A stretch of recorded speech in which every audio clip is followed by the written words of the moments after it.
Excel PU college Guruvayanakere, ಕರ್ನಾಟಕದ number 1 PU college. Admissions open now. ಬಿಡದಿಯಲ್ಲಿ township ನಿರ್ಮಾಣಕ್ಕೆ ಈಗಾಗಲೇ ಏನು ತಯಾರಿಗಳನ್ನ ಮಾಡಿಕೊಳ್ಳಲಾಗ್ತಾ ಇದೆ, ಇದನ್ನ ವಿರೋಧಿಸಿ ರೈತರು ಪ್ರತಿಭಟನೆಯನ್ನ ಮಾಡ್ತಾ ಇದ್ದಾರೆ.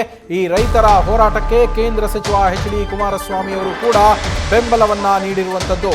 ಬಿಡದಿಯ ಬೈರಮಂಗಲದಲ್ಲಿ ನಡೀತಾ ಇರುವಂತಹ ಪ್ರತಿಭಟನೆಯಲ್ಲಿ ಖುದ್ದು ಎಚ್ ಡಿ ಕುಮಾರಸ್ವಾಮಿ ಅವರು ಕೂಡ ತೆರಳಿ ಭಾಗಿಯಾಗಿದ್ದಾರೆ.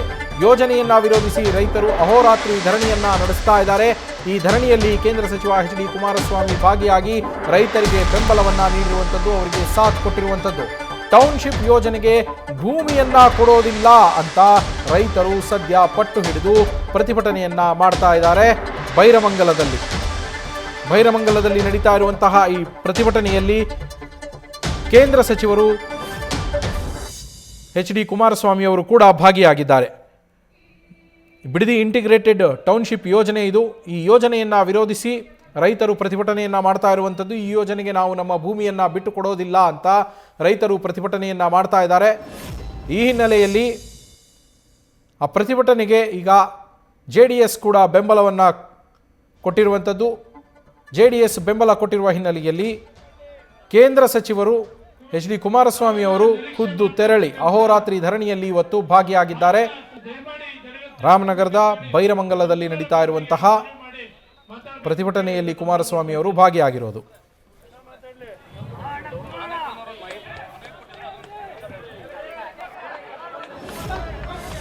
ಕರ್ನಾಟಕ ರಾಜ್ಯದಲ್ಲಿ ಹಲವಾರು ಭಾಗದಲ್ಲಿ ಅಭಿವೃದ್ಧಿಯ ಹೆಸರಿನಲ್ಲಿ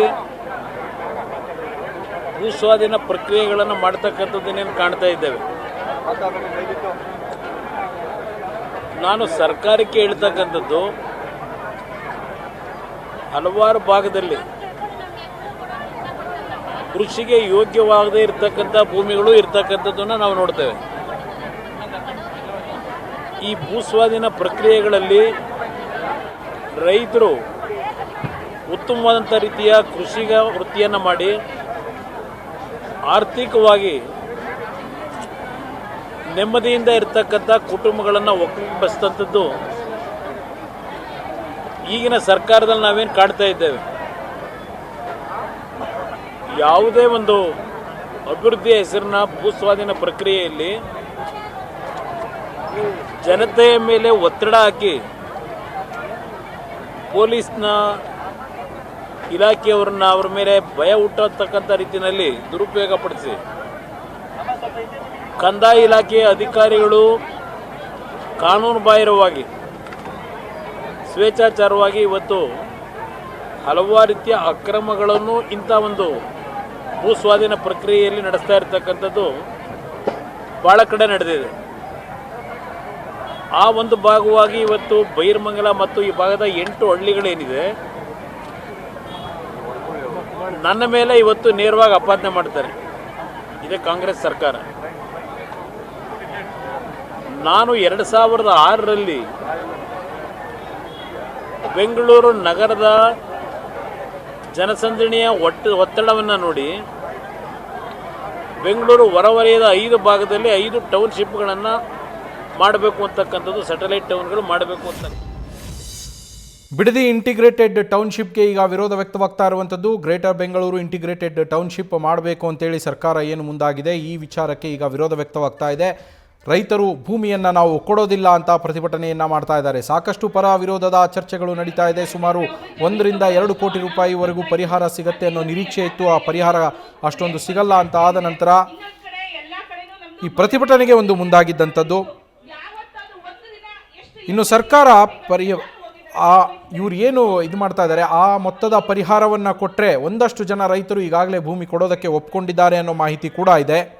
ಇನ್ನು ಪರಿಹಾರ ಬೇಡ ಅನ್ನೋರಿಗೆ 50-50 ಅನುಪಾತದಲ್ಲಿ ನಿವೇಶನ ಕೊಡೋದಕ್ಕೂ ಕೂಡ ಒಂದಷ್ಟು ಜನ ರೈತರು ಒಪ್ಕೊಂಡಿದ್ರು. ಹೀಗಾಗಿ ಟೌನ್ಶಿಪ್ ಇನ್ನೇನು ಆಗತ್ತೆ ಅಂತೇಳಿ ಒಂದು ಪ್ಲ್ಯಾನ್ ಮಾಡಿಕೊಳ್ಳಲಾಗ್ತಾ ಇತ್ತು. ಆದರೆ ಈಗ ರೈತರು ನಮ್ಮ ಭೂಮಿಯನ್ನು ಕೊಡೋದಿಲ್ಲ ಅಂತ ಪ್ರತಿಭಟನೆಯನ್ನು ಮಾಡ್ತಾ ಇದ್ದಾರೆ. ಇದು 2006ರಲ್ಲಿ ಆಗಿದ್ದಂತಹ ಯೋಜನೆ. ಆಗಿನಿಂದಲೂ ಸಾಕಷ್ಟು ಪರ ವಿರೋಧದ ಚರ್ಚೆಗಳು ನಡೀತಾನೆ ಬಂದಿದ್ದಾವೆ. ರೆಡ್ ಝೋನ್ನಲ್ಲಿ ಇತ್ತು ಭೂಮಿ ಅನ್ನೋದು ಒಂದಿತ್ತು. ಇದೀಗ ಡಿ.ಕೆ. ಶಿವಕುಮಾರ್ ಅವರು ಈ ಟೌನ್ಶಿಪ್ಪನ್ನು ನಿರ್ಮಿಸೋದಕ್ಕೆ ಅಂತೇಳಿ ಮುಂದೆ ಆಗಿದ್ದರು. ಬಿಡದಿ ಟೌನ್ಶಿಪ್ ನಿರ್ಮಾಣಕ್ಕಾಗಿ ರಾಜ್ಯ ಸರ್ಕಾರ ಸುಮಾರು 9 ಗ್ರಾಮಗಳಲ್ಲಿ ಭೂಮಿಯನ್ನು ಸ್ವಾಧೀನಪಡಿಸ್ಕೊಳ್ತಾ ಇದೆ. ಈಗಾಗಲೇ ಭೂ ಸ್ವಾಧೀನದ ಪ್ರಾಥಮಿಕ ಅಧಿಸೂಚನೆಯನ್ನು ಹೊರಡಿಸಿದ್ದು ಆಗೋಗಿದೆ.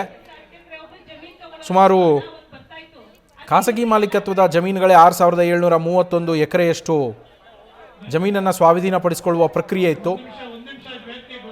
ಸದ್ಯ ಇದಕ್ಕೆ ನ್ಯೂಸ್ ಫಸ್ಟ್ ನಿರ್ಭೀತಿಯಿಂದ ನಿಮ್ಮ ಪರವಾಗಿ.